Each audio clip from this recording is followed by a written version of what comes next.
A forgotten stone path vanishes into an encroaching forest. These lost roadways are the cryptic diaries of civilizations that collapsed, and they hold urgent warnings for our own world. By the end of this journey, you will see the silent messages from our past in a completely new light, revealing the hidden vulnerabilities that threaten every society. Why did sprawling empires build roads that ultimately led to their ruin? And what fragile systems are we building today that future archaeologists might one day study? What forgotten path in your own world tells a story of endings and beginnings? That straight Roman road dissolving into a tangle of roots is more than just a ruin. It is the ghost of a system, a physical echo of connectivity that has fallen silent.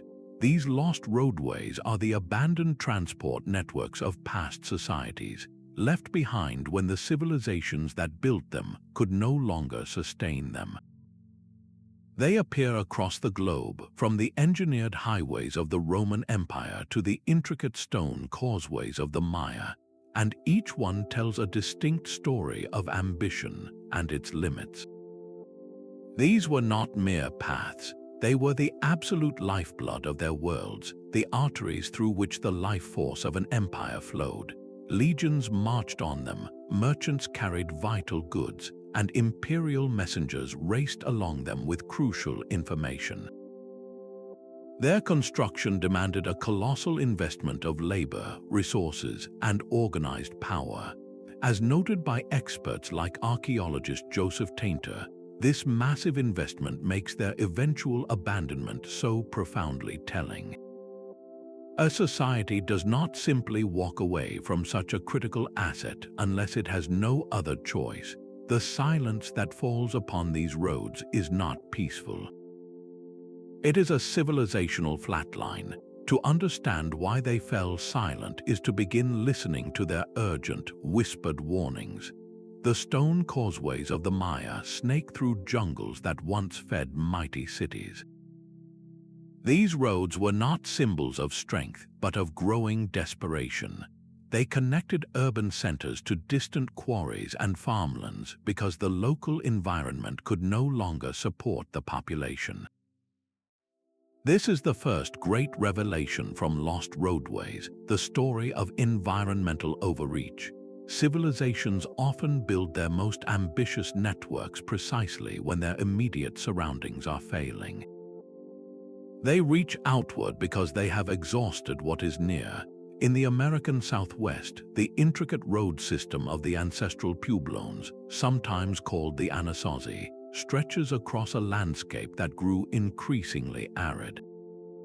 These paths lead to places that were once sources of water, timber, and game, resources that dwindled under the pressure of a concentrated society. Historical ecologists point to a vicious cycle where deforestation to build and maintain these very roads accelerated soil erosion and crippled water retention. The society, in its drive to remain connected, was actively undermining the ecological foundation it stood upon. The roads became monuments to a tragic miscalculation, a massive investment in connectivity, while the very land that provided the materials for that investment was crumbling into dust. This pattern of extending a network to solve a problem that the network itself helps create is a warning written in stone and earth.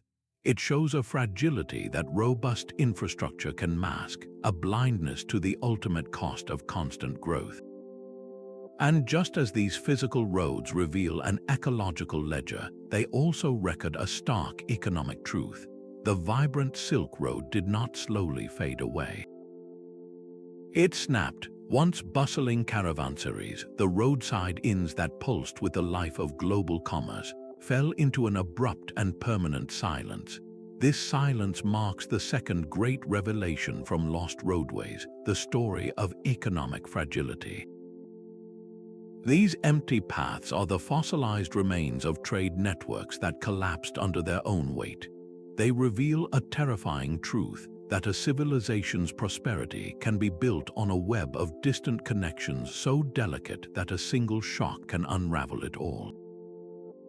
Consider the Roman Empire's legendary highways.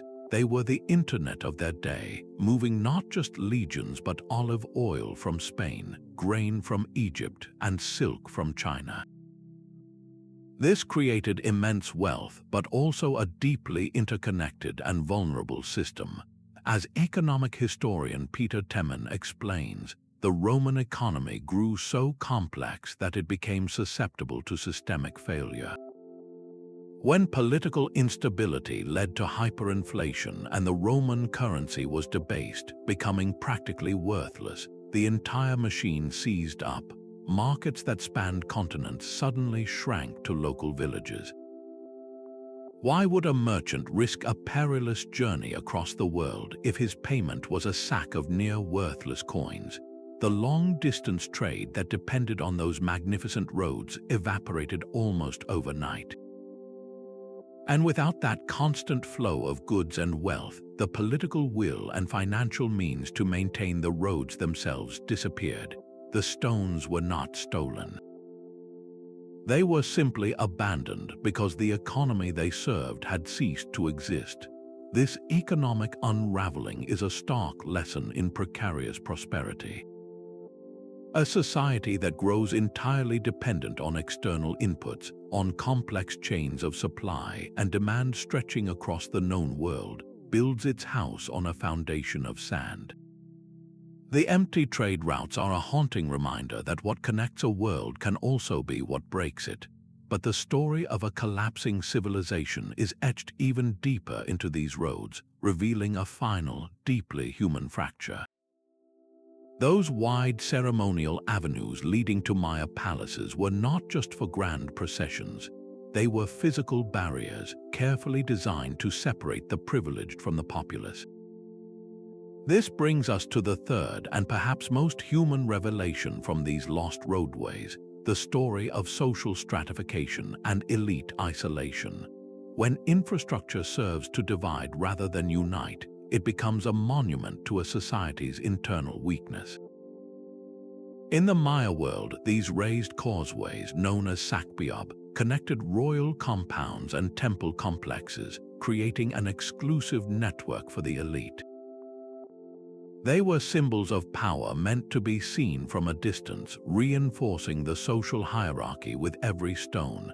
Anthropologists suggest this created a dangerous disconnect.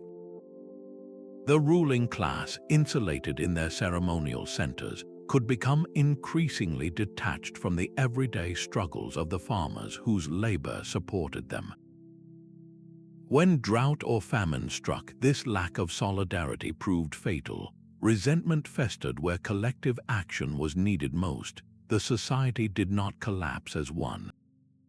It fractured along the very lines its roads had drawn. A similar story may be etched into the ruins of the Indus Valley civilization. Their cities, like Mohenjo-Daro, were marvels of urban planning with a precise grid of streets and advanced drainage systems. This order speaks to a powerful, centralized authority, yet their eventual abandonment hints at a profound social failure. That very order, which once provided stability, might have become oppressive.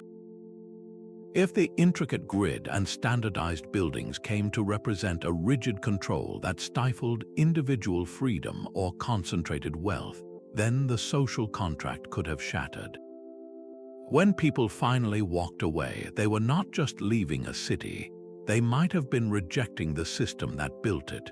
The roads and streets, once symbols of communal organization, became relics of a top-down authority that lost the people's trust. This is a crucial insight for any society. Infrastructure must serve the many, not the few, to truly endure. A road that only carries the chariots of the elite is a road leading directly to ruin. It is a physical manifestation of a broken social bond, and when that bond breaks, who is left to maintain the stones, to guard the routes, to believe in the system? The answer to that question lies in the final, decisive factor that seals a civilization's fate: the role of central authority itself. The meticulous records of Roman road maintenance did not simply stop. They were abandoned as the imperial bureaucracy that funded and organized them dissolved into chaos. This is the fourth and perhaps most definitive revelation from these lost roadways: the story of collapsing centralized authority. The abandonment of a roadway network is a direct and physical indicator of a government's final failure. It marks the moment when the central power can no longer command the resources, labor, or will to uphold the very systems that defined its control. Historian Brian Ward Perkins vividly links the rapid deterioration of Roman roads in Britain to the withdrawal of Roman administration. With the legions and imperial tax collectors gone, the complex organization needed to manage quarries, coordinate labor gangs, and patrol for bandits simply vanished. Society fractured into localized, smaller kingdoms, and the need for long-distance travel plummeted. Why maintain a highway to a distant city when your entire world has shrunk to the next village? Without a central authority to coordinate repairs, secure the routes, and manage resources, even the most brilliantly engineered road will succumb to weeds, weather, and the slow, patient work of tree roots. This demonstrates a profound and unsettling truth. Complex infrastructure is the direct product of complex governance. Its decay is the clearest possible symptom of political fragmentation. The overgrown path is not just a relic, it is the silent testimony to the end of an empire and the administrative chaos that follows. And this sudden vacuum of power transforms these abandoned routes from symbols of commerce into something far more dangerous. A broken Assyrian highway, once wide enough for 10 chariots to ride abreast, now lies shattered by the roots of oak trees.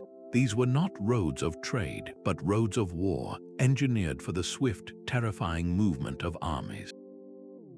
Their silence reveals a fifth and formidable warning: the story of military overextension and catastrophic security failure. Many of the most impressive lost roadways were primarily military assets, and their abandonment is the clearest possible signal that an empire has lost the ability to project its power or even defend its own heartland. The legendary Persian Royal Road stretched over 1,600 miles, a marvel of logistics that allowed royal messengers and entire legions to traverse the empire in a matter of weeks. Its existence was a declaration of absolute control, but its decline was a direct mirror of Persian military defeats and the internal rebellions that slowly strangled the empire from within. Military historians have long understood that an empire's reach is defined by its supply lines. A road is only as strong as the soldiers who patrol it. When the central authority weakens, these grand avenues of conquest become dangerously exposed. Bandits and local warlords fill the power vacuum, making travel a deadly gamble. The very route that once delivered an emperor's army now delivers chaos to his doorstep. An empire can only stretch so far before it snaps. These roads, symbols of ultimate strength, become fatal vulnerabilities when the state can no longer afford to guard every mile of them. The cost of perpetual security becomes unsustainable, and the grand strategy of domination collapses under its own immense weight. But the meaning of these pathways is carved even deeper than military or economic logic. They are also profound cultural artifacts, etched with the beliefs and worldviews of the people who built them. The ceremonial road to an Egyptian temple, once trod by thousands of faithful pilgrims, ends now at a wall of sand. This empty path reveals a sixth, deeply spiritual truth: that the collapse of a civilization is not merely a material event but a cultural one. Some roadways were never meant for trade or troops. They were sacred blueprints, physical manifestations of a society's deepest beliefs. and their abandonment signals a fundamental shift in the human spirit. The Avenue of the Dead in Teotihuacan was not a random boulevard. It was a carefully surveyed celestial map, its alignment with the Pleiades star cluster central to the city's entire cosmology. To walk that road was to participate in a divine order, to connect the earthly realm with the heavens. When such a place is left to the elements, it is not because the stones have failed. It is because the story those stones told has lost its power. Archaeologists see this pattern across the world. A processional way leading to a temple falls into disuse long before the city around it is deserted. The faith that justified the labor, that inspired the artists and mobilized the masses, has evaporated. Perhaps a new religion arrived with conquering armies, or perhaps the old gods simply failed to answer prayers during a relentless drought. The shared ideology that once bound the community together fragments, and with it goes the will to maintain the physical symbols of that unity. A society can survive the loss of a trade route, but can it survive the loss of its soul? These silent ceremonial roads are the answer. They stand as stark reminders that a civilization is a story it tells itself about who it is and why it matters. When that story is no longer believed, the most sacred paths become just piles of stone, waiting for the wind to erase them. Yet, even as cultural beliefs shift, another, more tangible failure often seals a roadway's fate, a failure not of spirit but of innovation. A Roman bridge built to last 1,000 years stands today only because the knowledge of its concrete recipe was lost for centuries. This paradox points to a seventh, deeply unsettling revelation from lost roadways, the story of technological stagnation and infrastructural decay. The physical crumbling of a road network is often the final symptom of a society that has stopped innovating, that can no longer adapt its own creations to a changing world. The Romans were master engineers, employing advanced techniques for everything from underground drainage to layered paving that shed water like a duck's back. But this expertise was not held by everyone. It resided in a specialized class of architects, engineers, and a vast, organized bureaucracy that funded their work. When that central system fractured, the knowledge itself began to fade. The meticulous recipes for their famously durable concrete, which actually strengthens in seawater, were forgotten. The complex logistics for quarrying, transporting, and laying stone became impossible to coordinate. Historians of technology see this as a critical measure of a civilization's health. It is not enough to build marvels. A society must also sustain the living body of knowledge that created them. When that knowledge is concentrated and not widely shared, it becomes incredibly fragile. The grand roads and aqueducts, once symbols of supreme advancement, then transform into immense liabilities. They are too complex to repair, too expensive to maintain without the very system that built them. This is technological regression in action. The society does not just stop moving forward, it actively slides backward, losing the very skills that once defined its greatness. The overgrown road is not merely a path no longer traveled. It is a library of forgotten engineering, a testament to knowledge that was allowed to die. This erosion of know-how is a silent crisis that can hollow out a civilization from within, leaving it surrounded by magnificent, crumbling relics it no longer understands how to fix. And as these networks fail, they trigger one of the most definitive and visible signs of collapse, a profound shift in the human landscape itself. The wide, empty plaza of Cahokia was once a river of human activity, a heart that beat with the footsteps of thousands.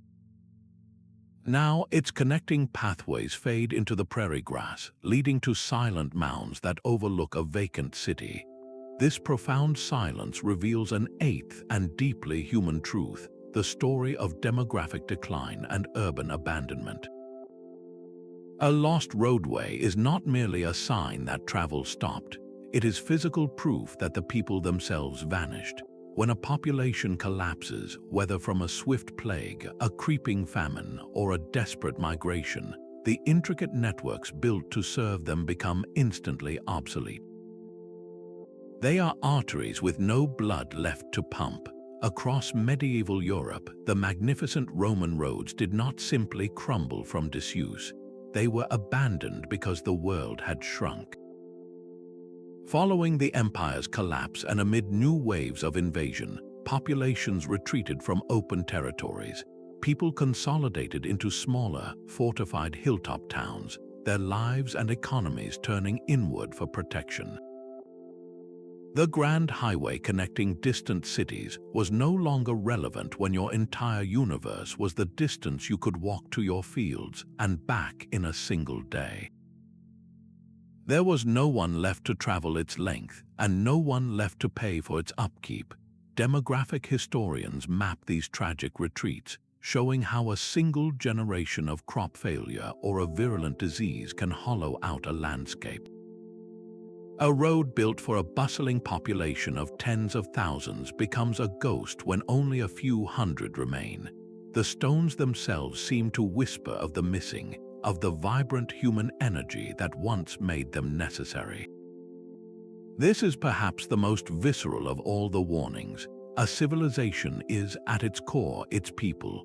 When they disappear, the most brilliant infrastructure becomes a monument to their absence, a skeleton of a society that has simply faded away. And often, the force that drives this human dispersal is a fundamental shift in the very climate that once nurtured them. The cracked earth of a forgotten trade route tells a story not of poor engineering, but of a sky that withheld its rain. This brings us to a ninth and profoundly urgent revelation from Lost Roadways, the story of climate change and environmental shifts. These silent paths are often the direct casualties of a planet in flux, their abandonment forced by a climate that could no longer support the life that traveled them. Visualize the legendary Arabian incense routes, arteries of commerce that carried priceless frankincense and myrrh. These roads did not fade due to a lack of demand. They were strangled by the desert itself. Paleoclimatologists, scientists who study ancient climates, have uncovered evidence that the region was significantly wetter when these routes were established. As the climate dried over centuries, the deserts expanded, swallowing oases and making the immense, waterless journeys impossible. The roads did not simply fall out of use, they were actively erased by an advancing wilderness of sand. This pattern is etched into history with terrifying clarity. The mighty Akkadian Empire in Mesopotamia, one of the world's first great empires, collapsed around 4,200 years ago. Archaeological and geological data now point to a catastrophic mega-drought, a climate event so severe it would have lasted for generations. The very foundation of their society, a complex agricultural system fed by rivers, withered. Their intricate network of roads and trade routes, which distributed food and goods, became a useless map leading from one barren field to another. The climate did not just inconvenience the Akkadians, it dismantled their entire world, proving that no amount of human organization can withstand the total withdrawal of environmental support. These weather-beaten paths are ancient testimonials to the absolute power of a changing planet. They force us to ask a difficult question. How many of our own bustling highways and supply chains are built on a climate assumption that is no longer guaranteed? The empty incense route is a ghost, warning us that the most sophisticated network is utterly dependent on the stability of the world it crosses. A community stubbornly traveling the same deeply rutted path, generation after generation, even as it leads them further into scarcity, is a portrait of a society losing its ability to adapt. This is the 10th and perhaps most poignant revelation from Lost Roadways, the story of societal resilience and the failure to change. The ultimate abandonment of a road network is not always a sudden catastrophe. It can be the final, quiet admission after a long period of clinging to a system that no longer serves its people. The classic Maya, for instance, appear to have continued building and using their elaborate ceremonial causeways, the Sacbeob, even as their political order fragmented and their farmlands struggled. They were investing immense effort in the physical symbols of their power and cosmology, the very framework of their identity, even as the practical foundation of that society was crumbling beneath them. Sociologists who study civilizational collapse identify this pattern again and again: a rigid adherence to the established way of doing things, a deep cultural inertia that prevents a necessary pivot. It is a failure of imagination in the face of crisis. In contrast, a resilient culture does not see its infrastructure as sacred and unchangeable. When a main trade route is blocked by a shifting river or a new political border, they find a detour. They might repurpose an old military road for local trade, or abandon stone quarries altogether for a new, more efficient building material. The fixed, decaying road, therefore, becomes more than just a ruin. It is a metaphor for ideological inflexibility, for a society that would rather follow a known path to ruin than venture into the uncertainty of a new direction. This lesson in adaptability is the crucial final piece for understanding how societies respond to existential threats. The unchanging path highlights a terrifying danger: the refusal to change course even when the destination is clearly collapse. To see these 10 revelations in action, we must now walk the ground where they happened, to the silent stones of specific civilizations that hold these warnings in their very foundations. The Appian Way, the queen of Roman roads, began as a straight, militarily precise line cutting south from Rome. Its stones were laid to move legions swiftly, a purpose it served for centuries. But today, sections of this legendary highway are quiet, picturesque paths flanked by cypress trees and crumbling tombs. This serene image belies a violent history of collapse. The Roman road network was the most extensive the world had ever seen, a staggering 400,000 kilometers of engineered stone and packed earth that bound the empire together. Its unraveling was not a single event but a cascade of failures, a textbook case of how interconnected systems break down. First came the economic contraction. As long-distance trade withered due to inflation and a debased currency, the flow of goods that justified the road's maintenance dried up.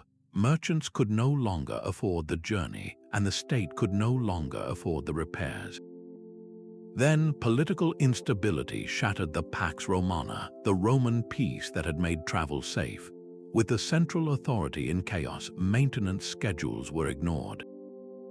The meticulous records kept by the curator of the roads became obsolete. The historian Edward Gibbon meticulously chronicled this descent, noting how the withdrawal of imperial administration left a vacuum that local powers could not fill. Finally, the roads themselves became vectors of danger instead of security. Invasions by Germanic tribes and others turned the open highways into exposed arteries, easily exploited by armies and bandits alike. A road built for the swift movement of the 10th Legion was now a highway for its enemies. The fragmentation of the road network directly mirrored the political disintegration of the empire itself. What was once a unified web connecting a single superstate shattered into a patchwork of smaller, weaker kingdoms, each with its own local concerns and no ability to maintain the grand system. The Roman road is the ultimate lesson in how complexity becomes fragility. Its stones were laid with such brilliant engineering, yet they could not withstand the slow-motion collapse of every system that gave them purpose. From this classic example of imperial overstretch, we turn to a collapse born from a very different kind of pressure. Deep in the humid heart of the jungle, the Maya Sacbeob gleamed like polished bones under the sun. These raised limestone causeways, their surfaces coated in white plaster, formed a brilliant network against the emerald green canopy. They were far more than simple roads. They were physical manifestations of Maya belief, straight-line connections between the earthly realm and the celestial one. These white roads linked powerful city-states like Tikal and Calakmul, facilitating the movement of trade goods like jade, obsidian, and quetzal feathers. Yet their primary purpose was often ritual, guiding pilgrims and priests to sacred temples and royal palaces. This grand infrastructure represented the peak of Maya political and spiritual organization, a system that seemed as permanent as the stone it was built from. But then, around the 9th century, the system failed. The gleaming white plaster cracked, and the jungle began its relentless reclamation. The collapse of the Sacbeob was not a single event, but a perfect storm of crises. Paleoclimatologists have uncovered stark evidence of a series of intense, multi-decade droughts that would have devastated the maize-based agriculture that fed the sprawling cities. At the same time, inscriptions on monuments tell a story of escalating warfare, not for conquest but for captives to appease the gods in a desperate bid for rain.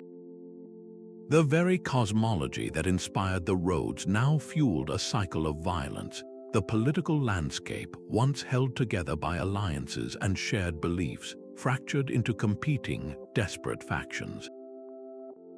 The roads that once carried tribute and pilgrims now carried armies, and the ceremonial centers became fortresses. This internecine conflict consumed the last of their resources and shattered the social unity needed to maintain their world. The Maya did not just abandon their cities, they abandoned the very pathways that defined their civilization. The silent Sacbeob stand as a haunting testament to a society where the spiritual and the practical were one, and when environmental stress became unbearable, both failed together. Unlike the Roman model of economic and administrative overstretch, the Maya collapse was a more intimate unraveling, a story of a people pressed beyond their environmental and social limits. To understand a third model of collapse, we must journey from the jungles of the Americas to the windswept plains of another continent. A stone caravanserai stands empty in the Taklamakan Desert, its arched gateways framing only dust and silence. This ruin was once a cosmopolitan hub, a place where Sogdian merchants, Tibetan monks, and Chinese officials would have mingled, their languages and goods creating a vibrant tapestry of exchange. The Silk Road was never one single path, but a vast, pulsating network of trade routes that connected the world from China to the Mediterranean. Its history is not one of a single, final collapse, but of intermittent silence, a rhythm of flourishing and fading tied directly to the fate of empires. When great stabilizing powers like China's Han or Tang dynasties fell into disorder, the security they provided vanished, banditry soared, and the intricate web of trust that enabled a merchant to travel for years across continents simply snapped. Historian Valerie Hansen highlights how political fragmentation could strangle these routes, making a journey that was merely risky into a suicidal gamble. Later, the devastation of the Black Death swept along these very pathways, decimating the populations in the trading cities that were the network's lifeblood. Yet the Silk Road also faced a quieter rival, the rising efficiency of maritime trade. Why brave the merciless deserts and mountain passes when a ship could carry exponentially more cargo, faster and cheaper? The silence of the caravanserais, therefore, tells a complex story. It was not just about the collapse of one society, but about the fragility of a system that relied on multiple, distant empires all being stable at once. This was a prehistoric globalization, and its vulnerabilities are hauntingly familiar. Its intermittent silences remind us that our own interconnected world is built on a similar, delicate foundation of political stability and safe passage. To truly hear the whispers of these lost roadways, we must now look at the tools that allow us to read their stories from the dust. A laser pulse from an aircraft strikes the jungle floor, revealing what human eyes could never see. This is LiDAR, or light detection and ranging, a technology that is fundamentally rewriting the history of lost civilizations by stripping away the dense vegetation that has hidden their roads for centuries. Suddenly, a perfect grid of causeways emerges from the digital data, a ghostly blueprint of an entire society's movements and connections. LiDAR is just one tool in a powerful modern arsenal. Satellite imagery can detect subtle variations in soil moisture and plant growth, tracing the faint lines of a buried Roman road across a farmer's field in rural France. On the ground-penetrating radar sends pulses of energy deep into the earth, mapping the foundations and drainage ditches of a route without ever breaking the soil. These non-invasive methods allow archaeologists to map entire networks, to see the grand design of a civilization's ambition laid out like a map, but the true story is often in the microscopic details. Scientists take core samples from the compacted sediments of an ancient path. By analyzing the fossilized pollen trapped in those layers, they can read the environmental story of the road's final days. A sudden shift from maize pollen to the pollen of drought-resistant weeds paints a vivid picture of a failing climate. The very dust that settled on the road in its last years of use becomes a time capsule, telling us not just where the road went, but the precise ecological pressures that led to its abandonment. This scientific toolkit transforms a simple, dusty path into a rich data source, a silent witness that is finally able to speak. The technological revolution in archaeology is giving voice to these silent witnesses, allowing us to understand the how and the why of their creation and their failure. But beyond the maps and the data points, these roads carry a deeper, almost mythical weight in our collective imagination. Every culture speaks of the journey, the path, the road ahead. It is the oldest metaphor we have, a story we tell about progress, purpose, and direction. A civilization's physical network of roadways is that metaphor made real, a concrete expression of its collective ambition and its organizational genius. When those stones are left to be buried by the forest, it represents something far deeper than logistical failure. It is the death of a shared destination. The German philosopher Oswald Spengler saw this material decay not as an accident, but as a symptom. He argued that every great culture has a life cycle, and the abandonment of its grandest projects marks its transition into a final, inorganic state. A period of rigid repetition without the vital spirit that once brought it to life. The empty road, then, is both a literal fact and a powerful symbol. Its crumbling surface reflects a fractured collective will, a people who have lost their way not on the map, but in their very sense of purpose. This philosophical lens adds a haunting dimension to the cracked stones and faded ruts. It reminds us that a civilization is, at its heart, a shared idea, and its infrastructure is that idea given physical form. The road not taken becomes the future that was forgotten. This deeper understanding of the past forces an urgent and unavoidable question about our own world.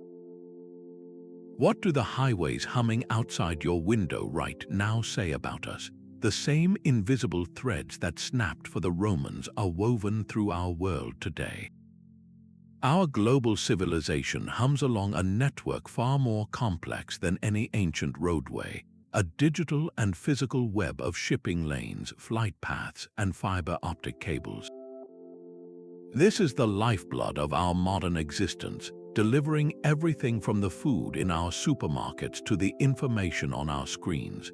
We have built a system of breathtaking interdependence, where a delay in one port can cause a factory to shut down on the other side of the planet, and a single cyber attack can threaten the energy grid of an entire nation.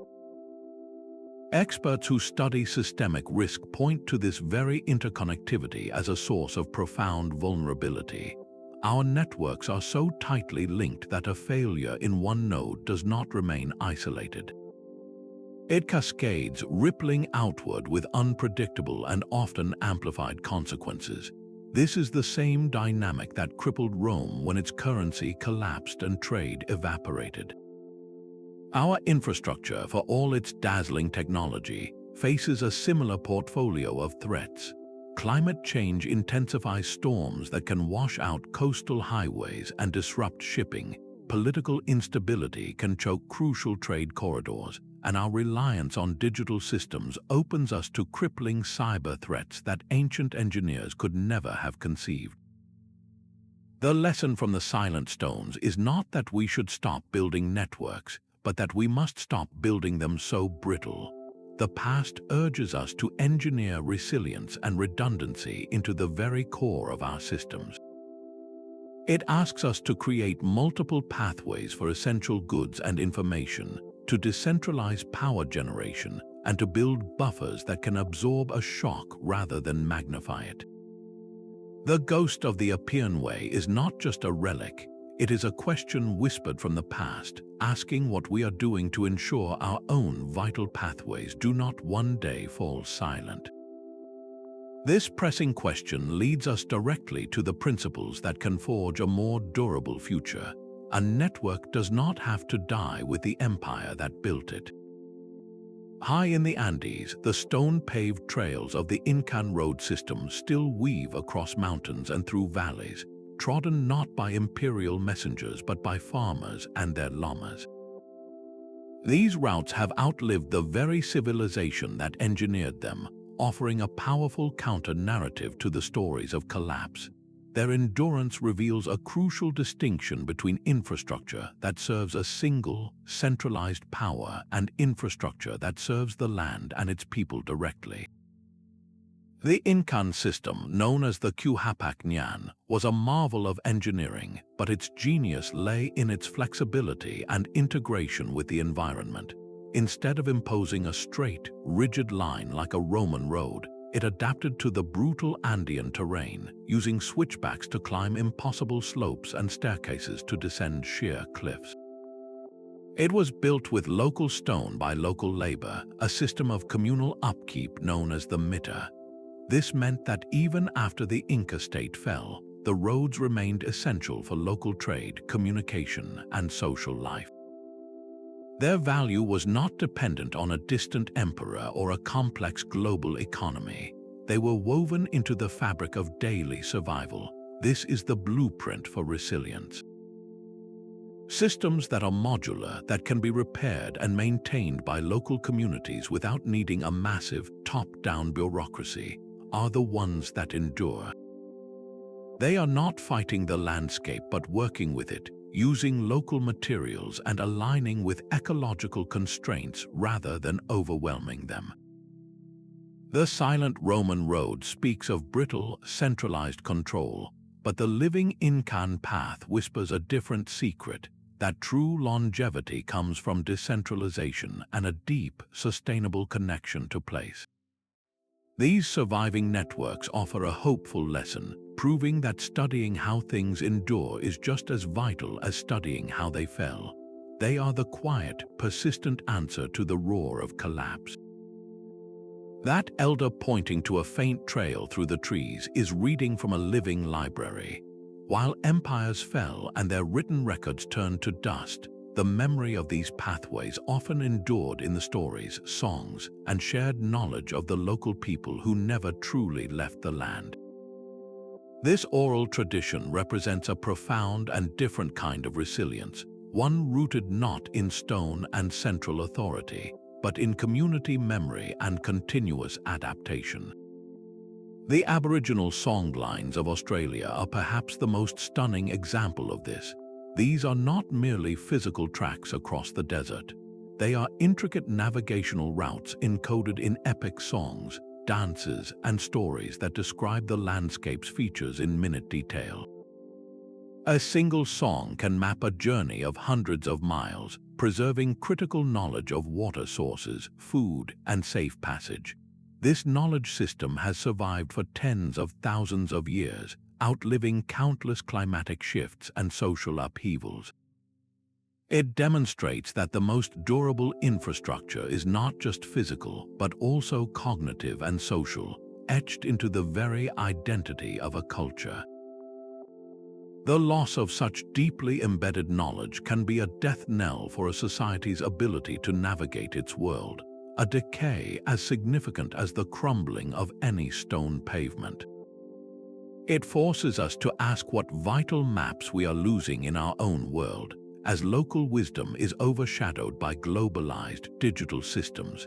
This human dimension, the knowledge carried in stories and songs, adds a vital layer to our understanding of what truly gives a pathway its lifespan. And when those pathways finally vanish, their absence leaves a deep and unsettling mark on the human psyche, a ghostly imprint on our collective mind. A ghost road in an empty forest does more than tell a story of collapse. It makes you feel it. This unsettling mix of fascination and sorrow has a name, often called ruin lust, the strange appeal of decay. To stand on a cracked Roman paving stone, your boots where a legionary's sandals once trod, is to feel the weight of time in your bones. It is a visceral, melancholic contemplation on the impermanence of all we build.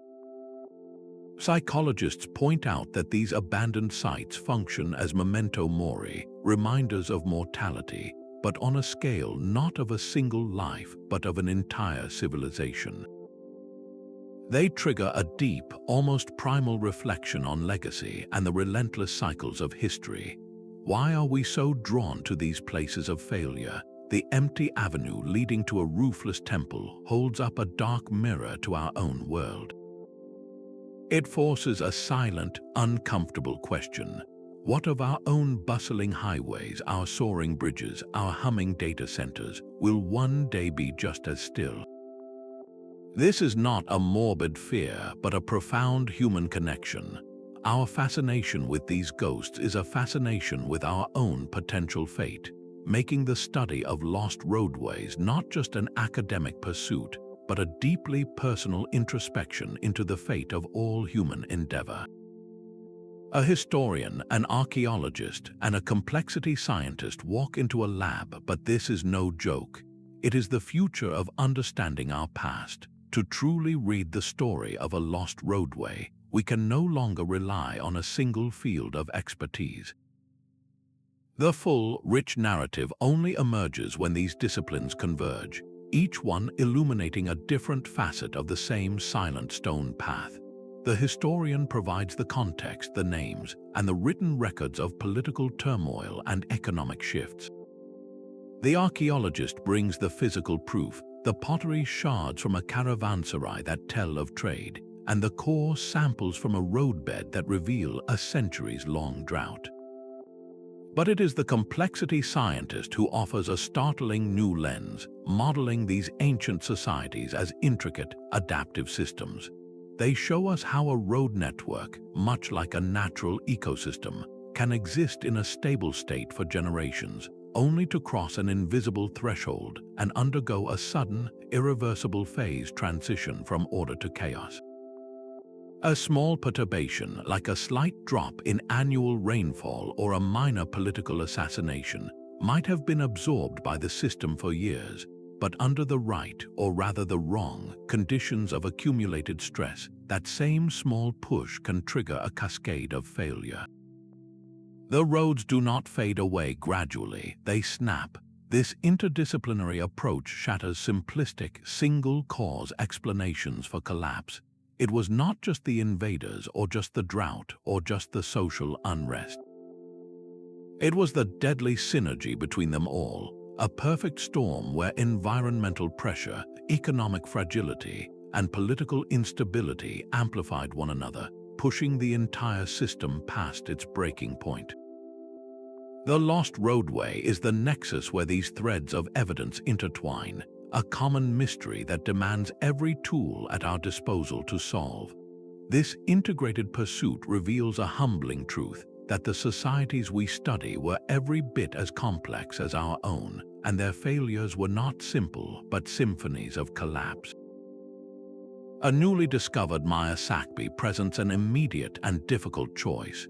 Do we carefully excavate the white plaster surface, revealing its full glory for all to see, or do we leave it protected beneath the very soil that has preserved it for 1,000 years? This is the modern ethical frontier in the study of lost roadways, a conflict between our desire for knowledge and our duty to protect. Unearthing such a site can expose it to irreversible damage from the elements and from the footsteps of the very visitors who fund its preservation. The Inca Trail in Peru is a stark example of this paradox. The flood of tourists seeking a transformative experience has, in some sections, worn the ancient stones smooth and eroded the fragile mountain path it follows. The money generated is essential for ongoing conservation, yet the act of visitation itself is a slow, steady destruction. This creates a fundamental tension between accessibility and integrity.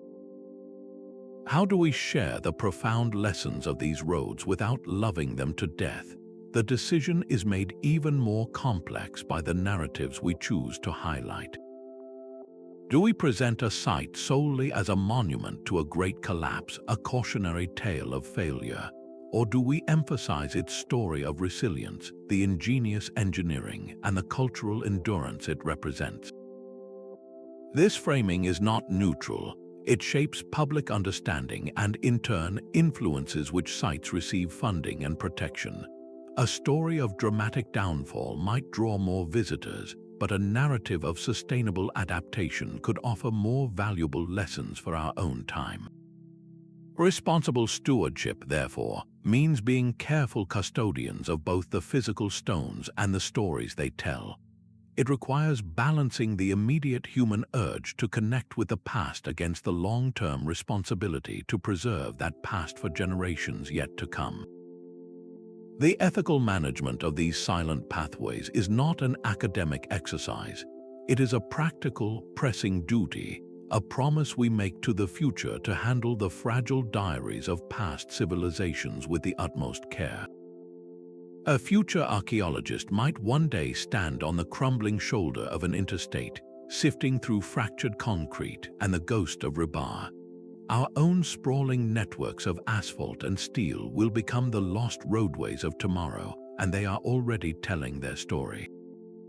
They will reveal our deepest priorities in their very design.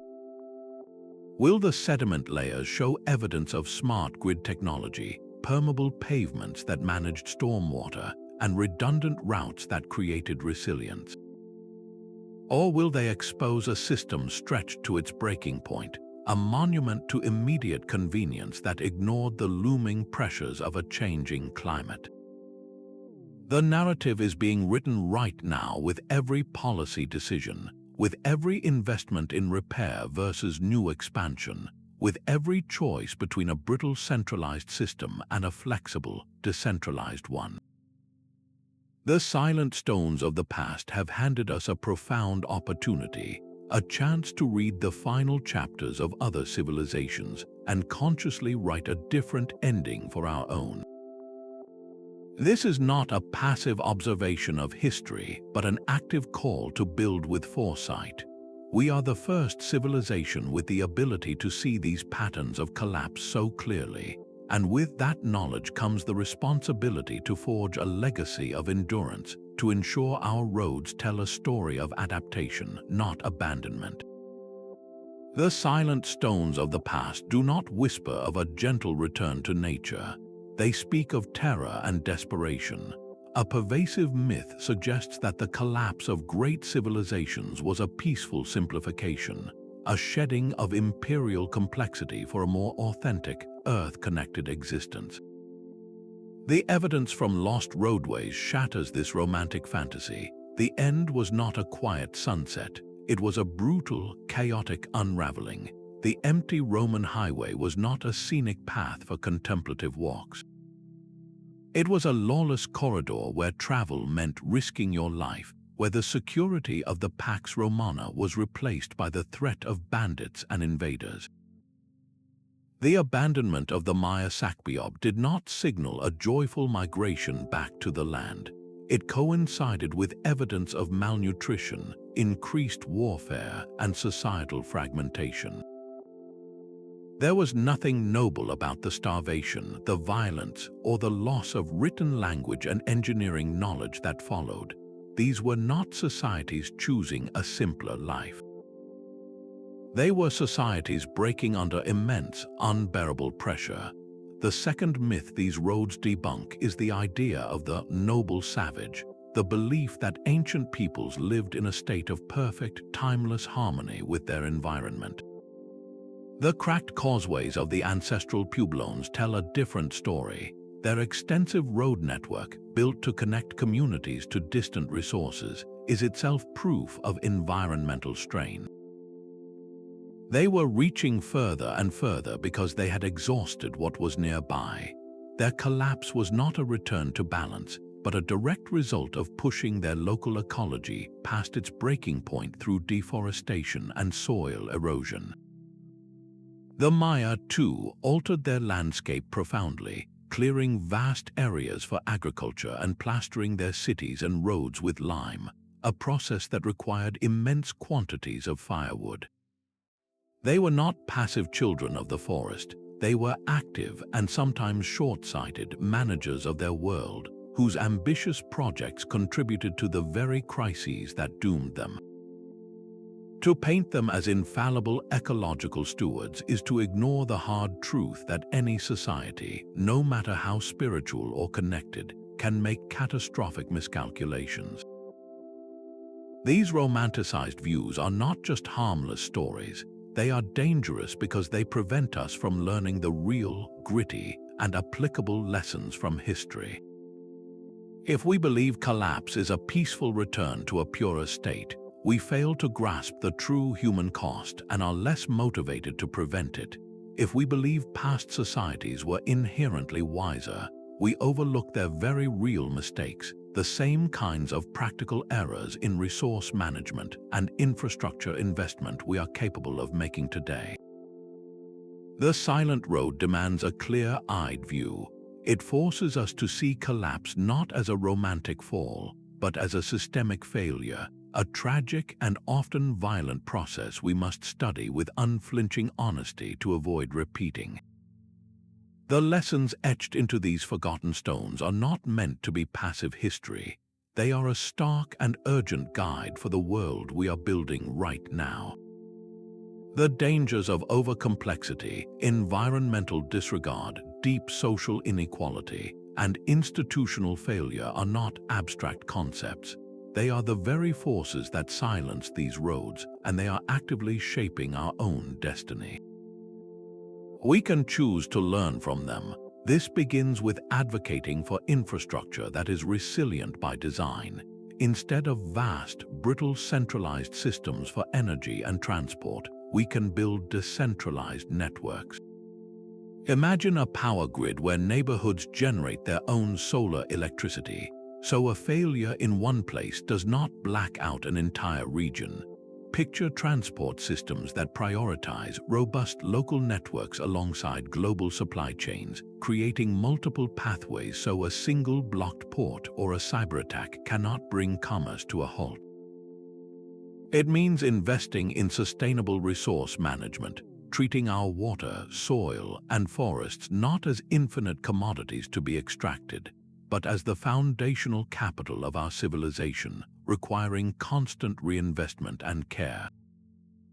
And it demands that we strengthen our social safety nets, because a society that protects its most vulnerable during a crisis maintains the social cohesion necessary for collective action and recovery.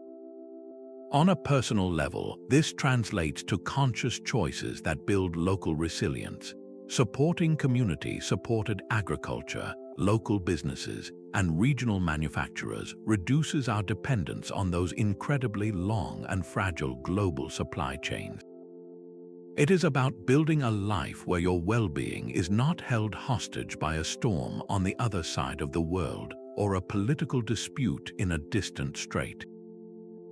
The past teaches us that vigilance, adaptability, and a profound commitment to the common good are our most powerful defenses against collapse. These ancient, silent paths are not just ruins to be studied. They are a profound call to conscious, responsible action in our own time. Let their weathered stones guide our steps toward a future that is not just technologically advanced, but truly durable, a future whose roads are built to last. These silent paths are the stark autopsies of civilizations, each stone a piece of evidence in the ultimate cold case of societal collapse. They reveal not a single cause of death, but a complex diagnosis of interconnected failures. Environmental overreach, economic fragility, social fracture, and the slow decay of knowledge all left their mark upon these routes. The stories of Rome, the Maya, and the Silk Road are far more than ancient history. They are urgent, whispered conversations from the past, speaking directly to the vulnerabilities of our own globally connected world. Our civilization, with its digital highways and intercontinental supply chains, hums with the same ambition and faces a similar portfolio of risks.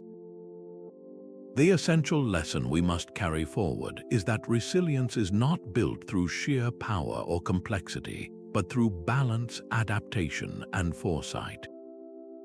It is found in systems that are flexible, in societies that are equitable, and in a relationship with our planet that is sustainable. We have the unique advantage of being able to read these autopsies from the past. The question is whether we will have the wisdom to act on their findings. I would love to hear which of these historical lessons resonates most deeply with you. Share your reflections in the comments below.